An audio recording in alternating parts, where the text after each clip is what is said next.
ہم سی D U اور C S U union bloc نے 2025 کا الیکشن جیت لیا ہے۔ قدامت پسند سیاستدان فریڈرش میرز اب ڈرائیونگ سیٹ پر ہیں۔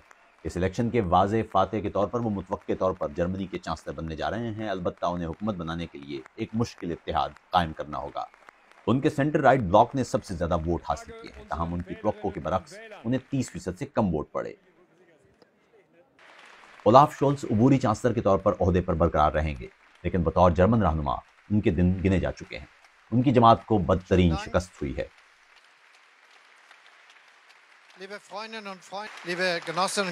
شکریہ دوستو ساتھیو، یہ سوشل ڈیموکریٹک پارٹی کے لیے ایک تلخ انتخابی نتیجہ ہے، یہ ایک شکست ہے۔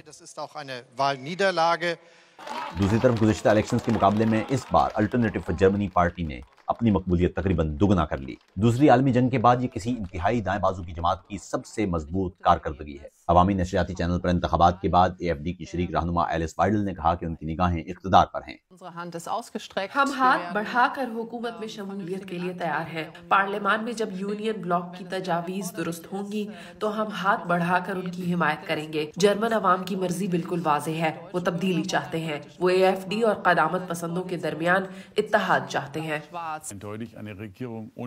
وائڈل نے پیشگوئی کی کہ قدامت پسند بلاک مضبوط حکومت قائم نہیں کر پائے گا اور مستقبل میں اے ایف ڈی جرمنی کی سب سے بڑی جماعت بن جائے گی، مگر میس نے واضح کیا کہ ان کی جماعت کی اے ایف ڈی سے مماثلت ہرگز نہیں۔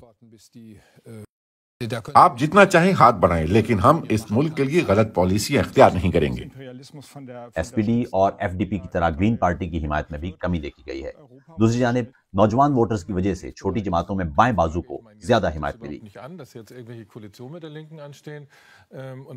یہ ایک ایسی انتخابی مہم تھی جس پر خوف حاوی رہا، مہاجرت اور روس کے بارے میں خوف، کمزور ہوتی معیشت کا خوف، اور یہ خوف کہ ڈونلڈ ٹرمپ جرمنی اور امریکہ کے تعلقات کو بدل رہے ہیں۔ فریڈرش میرز کا دعویٰ ہے کہ ان کے پاس ان تمام مسائل کا حل موجود ہے، مگر سب سے پہلے انہیں یہ طے کرنا ہوگا کہ کون سی جماعت ان کی حکومت میں شامل ہوگی۔